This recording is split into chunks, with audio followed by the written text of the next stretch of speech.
رفع حاجت کے لیے مدینہ منورہ سے باہر تشریف لے جاتے. ایک بار آپ کو تحفے میں گھوڑے پیش کیے گئے, آپ نے وہ گھوڑے واپس کر دیے, اپنے رفقا کو دے دیے, کہا کہ میرا جی نہیں چاہتا کہ اس زمین پر سواری کر کے اپنے گھوڑے کے ٹاپوں سے اس زمین کو روندوں جہاں میرے آقا مدینے والے مصطفیٰ جلوہ فرما ہے. ارے وہ کیا انداز تھا, کیا طریقہ تھا. میٹھے میٹھے اسلامی بھائیوں, ہم سب کے امام, عاشقوں کے امام اعلیٰ حضرت امام احمد رضا خان علیہ رحمت الرحمان جب مدینہ منورہ گئے, سنو دوسرا سفر تھا, ارکان حج ادا کرنے کے بعد بیمار ہو گئے. مگر آپ فرماتے ہیں بیماری کے لمبا ہو جانے سے زیادہ مجھے نبی پاک کے دربار میں حاضری کی فکر تھی. بخار نے شدت اختیار کی, لیکن میں نے اسی حالت ہی میں مدینہ منورہ کا حاضری کا ارادہ کر لیا. مکہ شریف کے علماء کہنے لگے آپ شدید بیمار ہیں اور سفر بھی کافی لمبا ہے, اپنا ارادہ بدل دیجئے, اب مدینہ طیبہ نہ جائیے. عاشقوں کے امام نے تڑپ کر کیا جواب دیا, کہتے ہیں اگر سچ پوچھئے تو در حقیقت میرے یہاں آنے کا اصل مقصد یہی ہے, مدینہ منورہ کی زیارت ہے. دونوں بار اسی نیت سے گھر سے چلا تھا. معاذ اللہ اگر زیارت مدینہ نہ ہو تو حج کا کچھ مزہ نہیں آتا. انہوں نے پھر روکا, میری حالت یاد دلائی, میں نے ان کے سامنے یہ حدیث پاک پڑھی, من حج فلم یزرنی فقط جفانی, کہ جس نے حج کیا میری قبر کی زیارت نہ کی اس نے مجھ پر ظلم کیا. علماء کرام نے فرمایا آپ تو پہلے بھی زیارت کر چکے ہیں. اعلیٰ حضرت فرماتے میرے نزدیک حدیث کا یہ مطلب نہیں کہ جتنے حج کرنے ہیں کرو اور زندگی میں ایک بار حاضری دے دو. حج کے ساتھ مدینے کی حاضری لازمی ہے, سرکار کے قدموں کی حاضری لازمی ہے. آپ دعا فرمائیں میں سرکار کے قدموں تک پہنچ جاؤں, بس پہنچ جاؤں, ایک بار حاضری ہو جائے پھر میرا دم نکل جائے, مجھے اس کی کوئی تمنا نہیں. اعلیٰ حضرت کا عشق کیسا تھا, کیا خوب انداز میں سمجھاتے ہیں.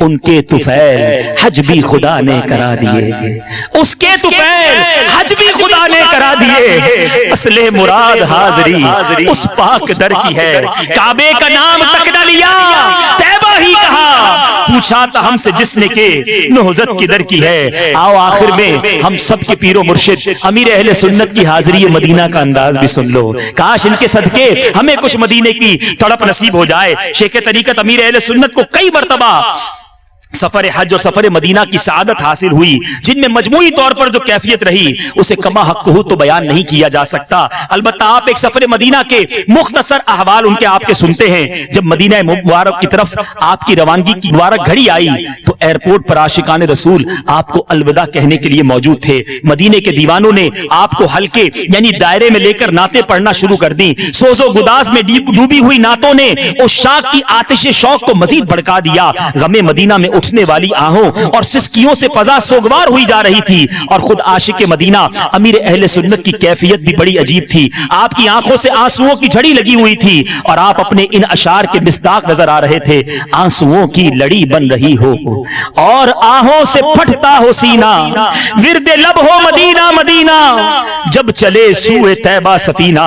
عشق و الفت کا یہ نرالا انداز ہر ایک کی سمجھ میں تو نہیں آ سکتا, کیونکہ حاضری مدینہ کے لیے جانے والے تو عموماً خوش ہوتے ہیں, مبارکبادیاں وصول کرتے ہوئے جاتے ہیں, اور یہ کوئی ناجائز بھی نہیں. البتہ امیر اہل سنت اپنے کلام میں ایسے زائرین کا مدنی ذہن بناتے ہوئے فرماتے ہیں اے زائر مدینہ تو خوشی سے ہنس رہا ہے, اے زائر مدینہ تو خوشی سے ہنس رہا ہے, دل غم زدہ دلاتا تو کچھ اور بات ہوتی.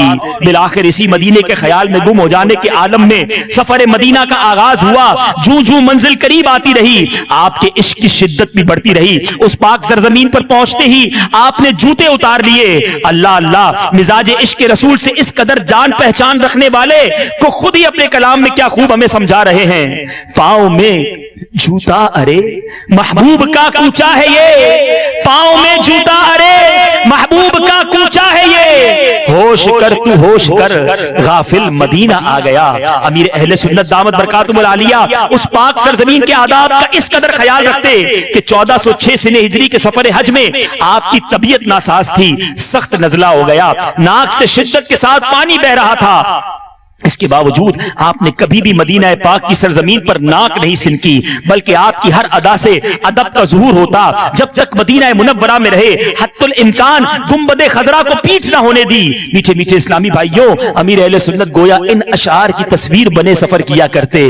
مدینے کا سفر ہے اور میں نمدیدہ نمدیدہ، مدینے کا سفر ہے اور میں نمدیدہ نمدیدہ، جبیں افسردہ افسردہ بدن لرزیدہ لرزیدہ، مدینے جا کے ہم سمجھے تقدس کس کو کہتے ہیں۔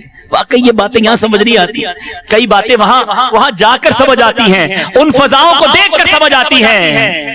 مدینے جا کے ہم سمجھے تقدس کس کو کہتے ہیں، ہوا پاکیزہ پاکیزہ، فضا سنجیدہ سنجیدہ۔ رب کریم کی بارگاہ میں دعا کرتے ہیں، اللہ ہمیں بادب، با ذوق، با شوق حرمین طیبین کی حاضریاں عطا فرما۔ اے کاش اسی آس میں، اسی تڑپ میں جیتے رہیں، اور جب جائیں تو مقبول حاضریاں ہم سب کا مقدر بنے۔ الحمدللہ دعوت اسلامی کے مدنی ماحول میں ہمیں حرمین طیبین کا شوق بھی عطا کیا جاتا ہے، اور پھر وہاں حاضری کا طریقہ بھی بتایا جاتا ہے۔ مجلس حج و عمرہ دعوت اسلامی کا اتنا پیارا شعبہ ہے، آپ بھی نیت کر لیں، نیت تو ابھی سے کر سکتے ہیں کہ انشاءاللہ جب بھی حج پر جائیں گے، عمرے پر جائیں گے، مجلس حج و عمرہ کے اسلامی بھائیوں سے تربیت لے کر جائیں گے، رفیق الحرمین کا مطالعہ کر کے جائیں گے، اور انشاءاللہ وہاں جا کر بھی نیکی کی دعوت کی دھومیں مچائیں گے۔ اور اگر یہاں مدنی قافلوں کے مسافر بنتے رہے تو انشاءاللہ مدنی قافلوں میں ہم نے دیکھا کئی مسافروں کی دعائیں قبول ہوتی ہیں۔ تو آئیے نیت کر لیں کہ انشاءاللہ ہر مہینے مدنی قافلے میں سفر کریں گے، اور ہر سفر میں مکے مدینے کی دعا بھی کریں گے۔ تو کیا معلوم یہ مدنی قافلوں کا سفر ایسا رنگ لائے کہ آئندہ سال لبیک اللہم لبیک پڑھتے ہوئے ہم بھی حج کے سفر کو روانہ ہو جائیں۔ اللہ تعالی ہم سب کو یہ مقدس سفر بار بار نصیب فرمائے۔ جن مبارک شہروں کے تذکرے میں اتنا لطف ہے، ان کے دیدار کا عالم کیا ہوگا، وہاں حاضری کا عالم کیا ہوگا۔ اللہ مجھے بھی آپ کو بھی بار بار یہ مبارک سفر نصیب فرمائے، آمین بجاہ النبی الامین صلی اللہ تعالی علیہ وسلم۔